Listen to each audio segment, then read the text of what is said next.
Hello and welcome to the Baker-Hostetler discussion about the impact of the new presidency and Congress on the financial services industry.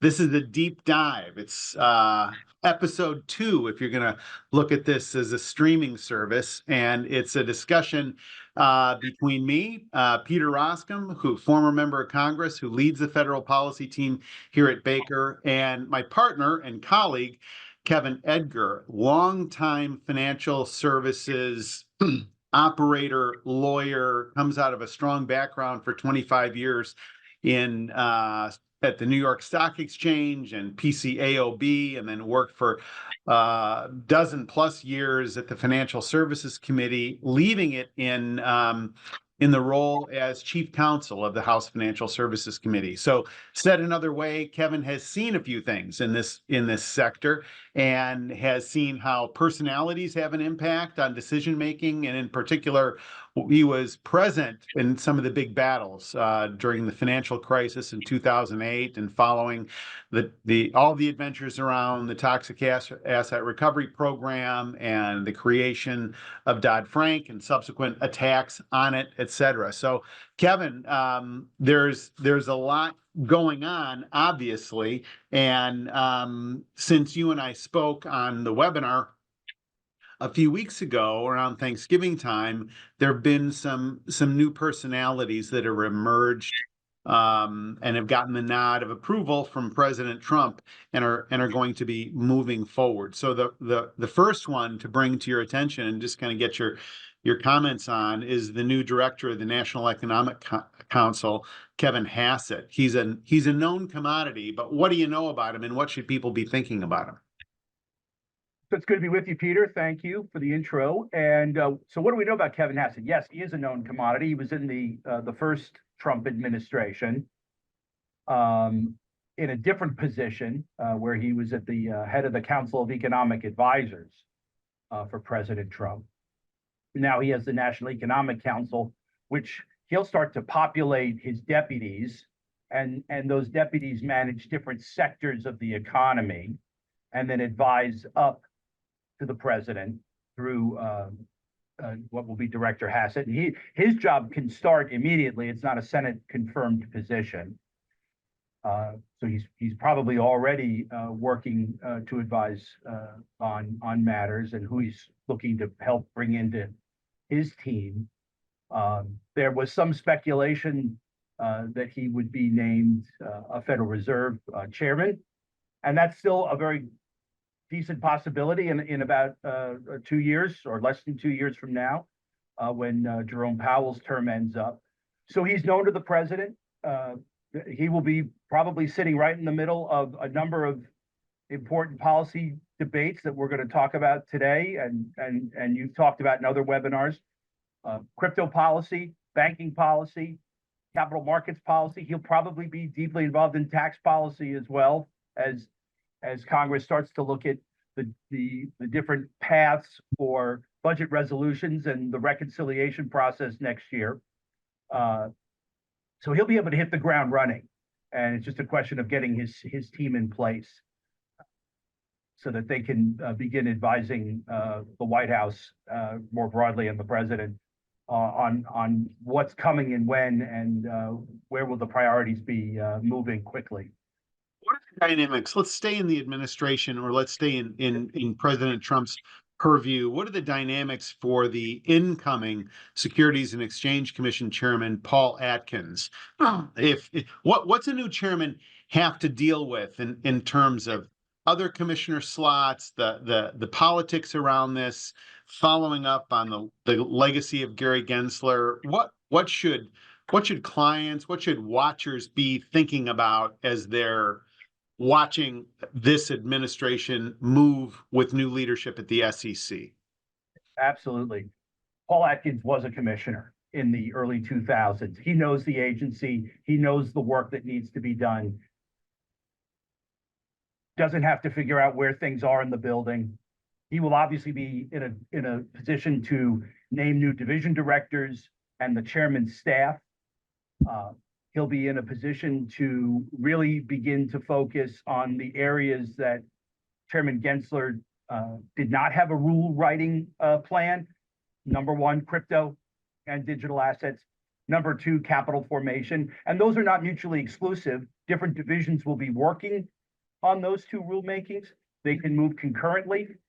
And when things are ready and he knows he has the votes, he can bring them to the commission for a vote.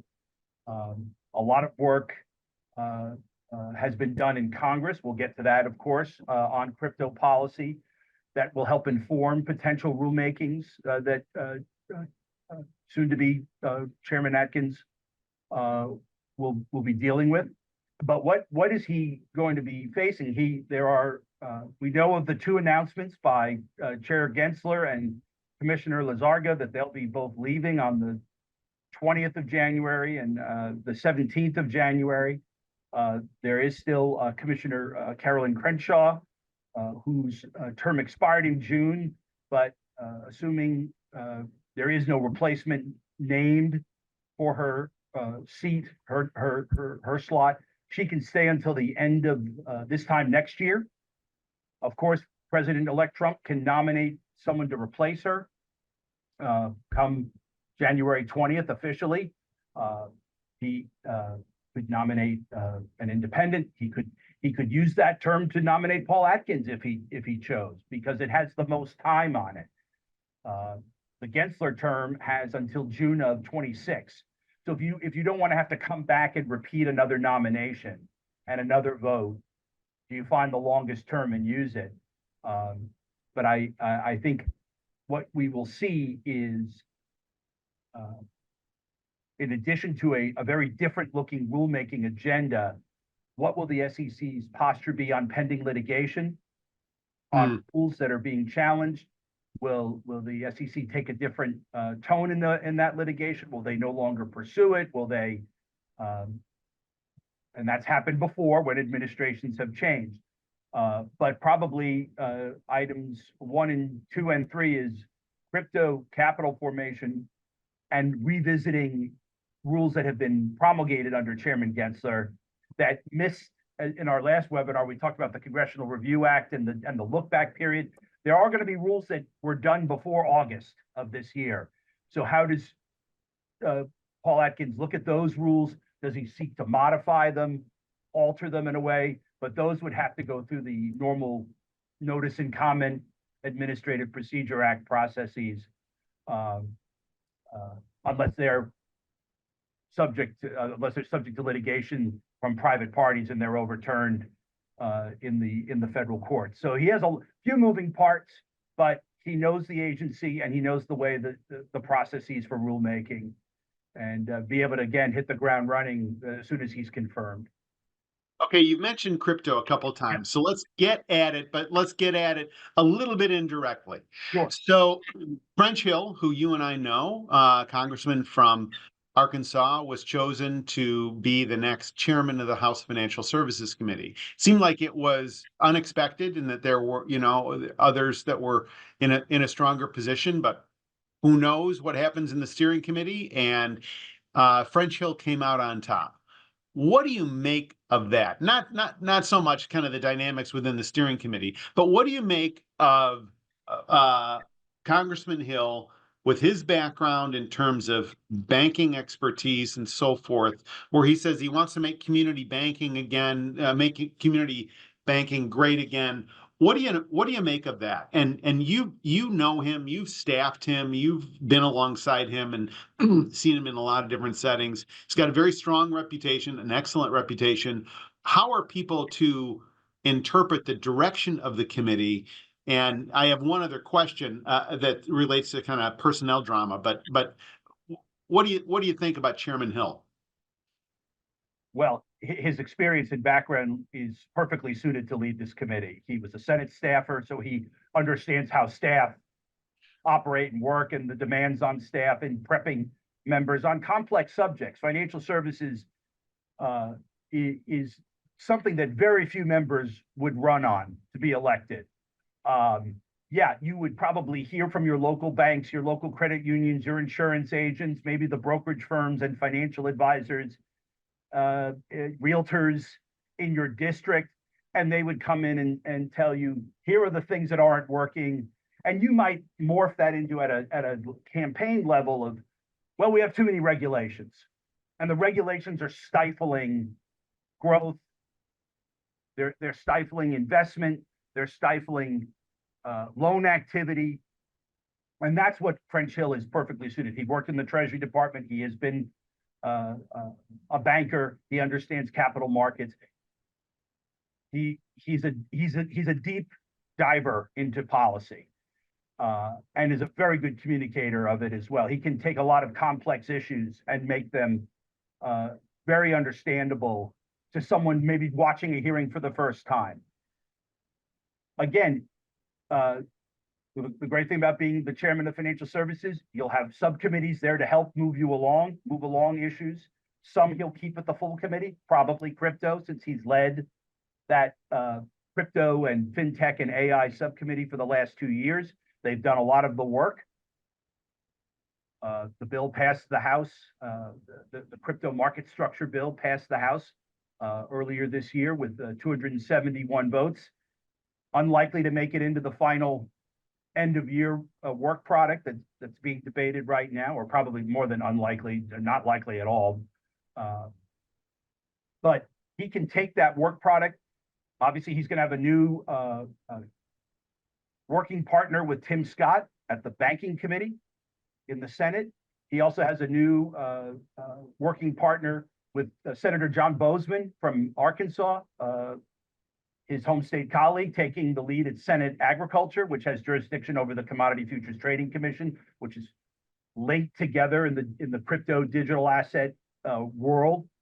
And he still has Glenn Thompson from Pennsylvania, who is continuing on at House Agriculture. And the two committees in the House have worked very closely together in this Congress to build out the FIT 21 bill, as it's known, and getting it through the House with the strong bipartisan support that it received. So, and with the news that Mr. Hill made that Majority Leader Scalise from Louisiana wants a crypto bill through the House in the first 100 days, that's probably very, very possible and very likely, considering all the work that's been done over the last 2 years.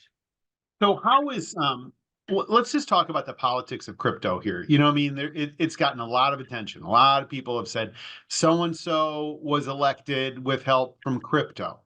And interesting to me is that this isn't donkeys and elephants. You know what I mean? These are different sorts of relationships. Can you give a view into how this is cutting and who some of the arrivals are in Washington that have come with the support or alleged support of the crypto industry? Absolutely. So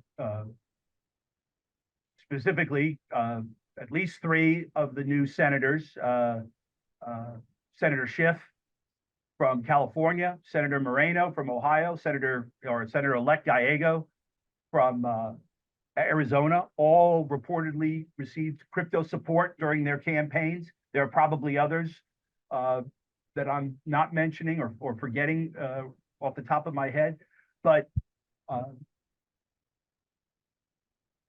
they're going to be, some of them want onto the Senate Banking Committee, others may not.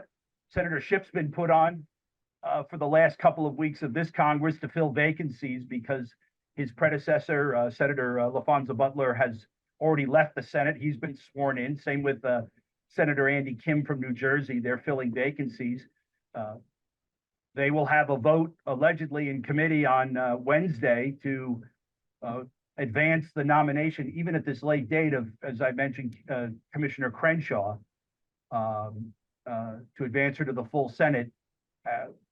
Even if that nomination makes it out of committee, I don't know how or if Senator Majority Leader Schumer will be able to process that nomination through the Senate in the last couple of days, even if the Senate's here a little longer, Peter, than we expected because of the debate over what goes in the continuing resolution and what doesn't, and when's it posted, and the hour requirements and the timelines, especially in the Senate. And does Schumer use his available time to process judicial nominees over cabinet or agency folks? So you've got new people coming in. Crypto has been instrumental in their campaigns, reportedly. What will their views be? We know some, they're very pro, we got to get legislation. We have to have regulatory clarity. We have to have infrastructure in place so that all of the participants know when are they subject to the SEC's rules, when would they be subject to the CFTC's rules, when would they not be subject to either, depending on the product that they're offering, and bringing this marketplace into the US fully so that it's not looking at other jurisdictions who might have a more advanced regulatory or legal regime. President-elect Trump's already named an AI and crypto czar, David Sachs, who is a businessman and venture capital investor, to be in the White House to lead those policies and advise him. And I'm sure he'll be working closely with Congress. President-elect was very clear about he wants the United States to be a place that crypto wants to be in terms of the innovation. He wants it here. And all arrows point in the direction that legislation is going to be moving early, at least in the House. Senate always takes a little longer. But so I hear you when you're talking to folks talking about a market structure bill, talking about a stable coin bill. Number one, just give us a nutshell on what the difference is, and then how that manifests itself in terms of the agenda moving forward. Would those be are those on parallel tracks? Are they do they have to be staged? How do they interact? Yeah. So again, much like items at the SEC can move on parallel tracks, concurrent tracks, both the market structure crypto legislation and the stablecoin legislation can move concurrently. Stablecoins, you're looking at items that are used for payment. In a nutshell, I don't want to, for those listening, yes, it's more nuanced than that, but you have a different set of regulators. It's very clear from the market structure side. Stable coins are not within the purview of the SEC and the CFTC. They would be in the purview of the banking world, the Federal Reserve potentially. That's been a hang up over in this Congress, is what would be the Federal Reserve's role in overseeing stable coins. A lot of work has gone into that bill over the last few years. That can certainly continue to be right alongside the market structure bill. The difference with stable coins versus the larger market structure bill, that's only a financial services Senate banking bill. There's no agriculture committee component to stable coins. So you take out two extra committees or two additional committees, extra. But on the market structure side, it's governing, or would provide for the governing and the legal regime of the products, the participants, and the venues on which those crypto assets would be traded. So that, and giving authority to agencies that may not have the authority to regulate the product right now.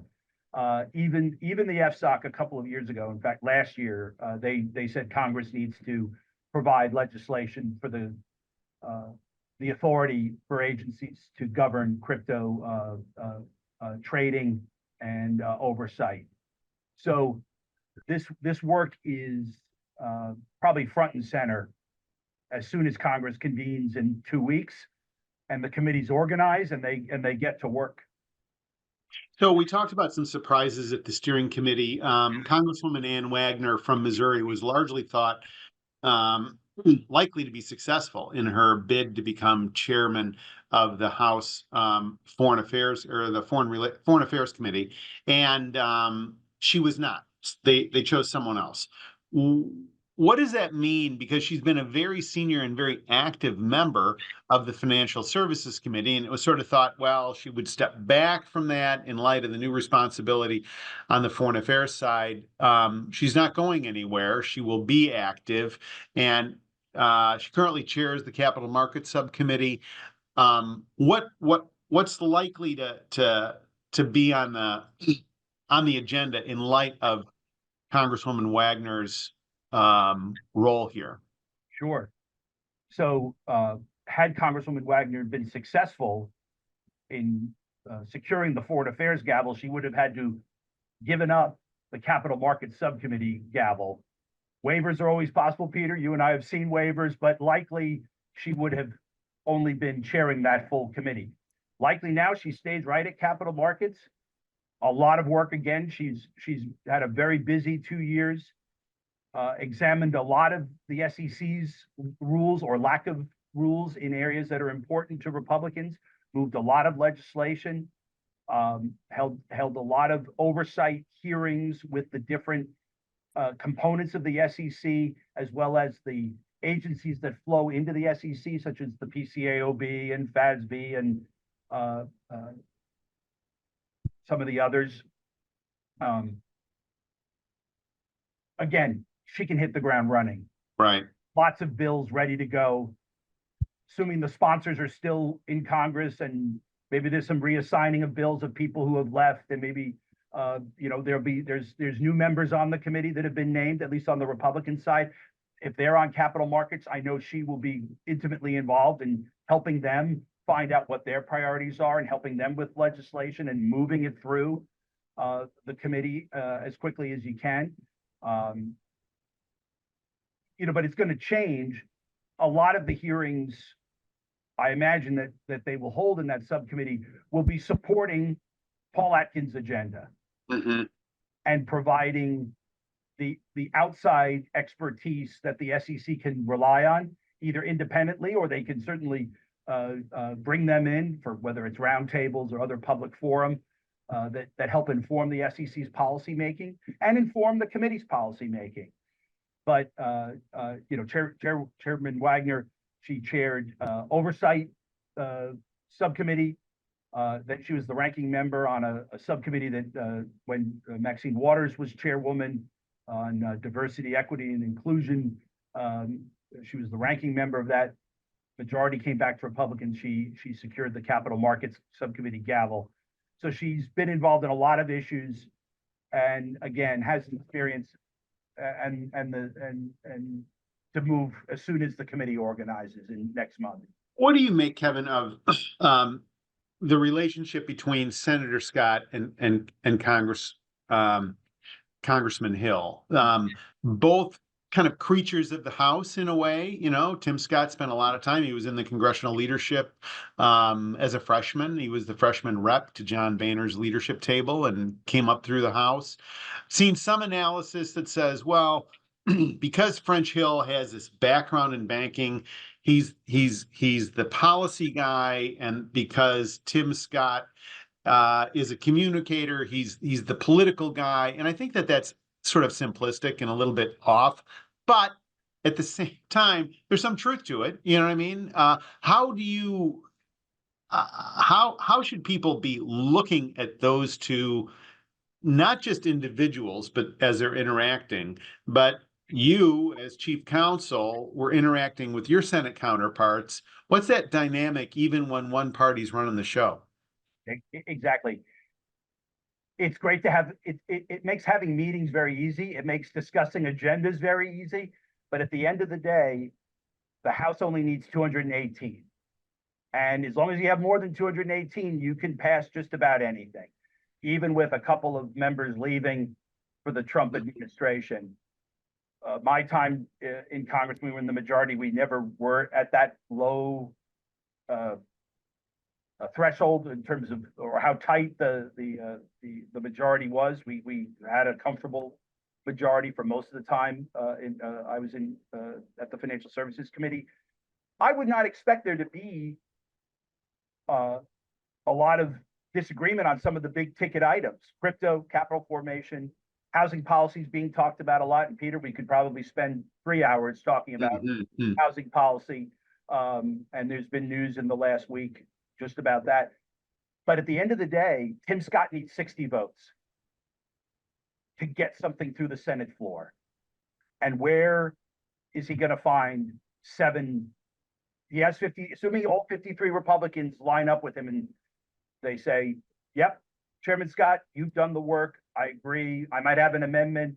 on the floor, but I'm with you. I'm with you on the policy.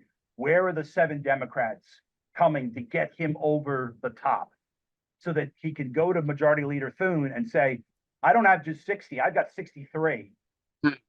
I've got 10 Democrats who are willing to vote for the bill, assuming it stays within, the parameters that we've talked about.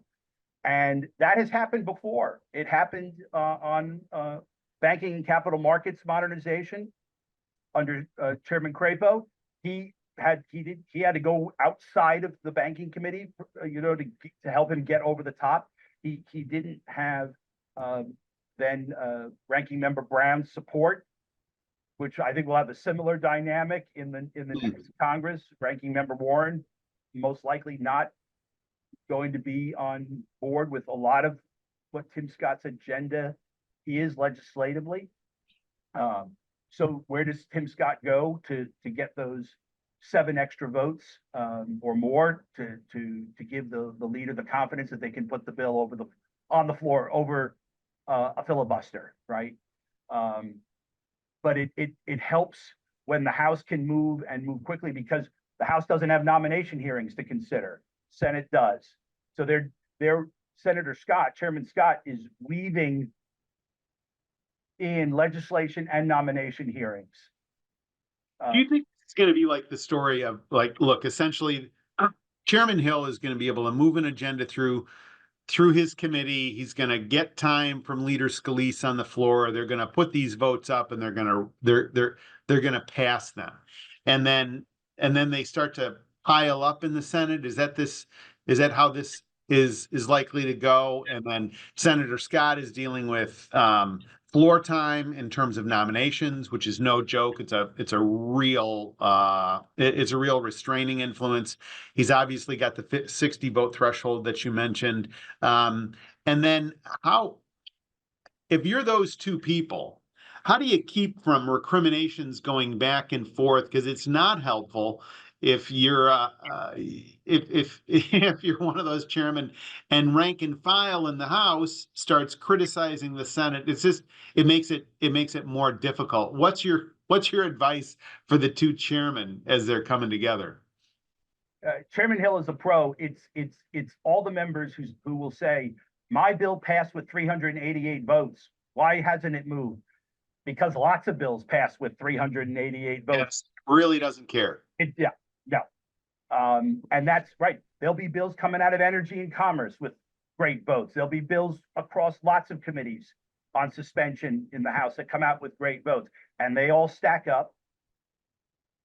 I think we will probably be having a discussion in the future about, okay, the crypto bill is ending up in a must-pass bill. Interesting.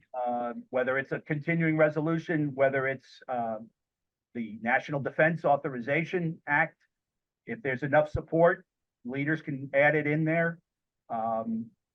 There could be other, it's not really ripe for the tax.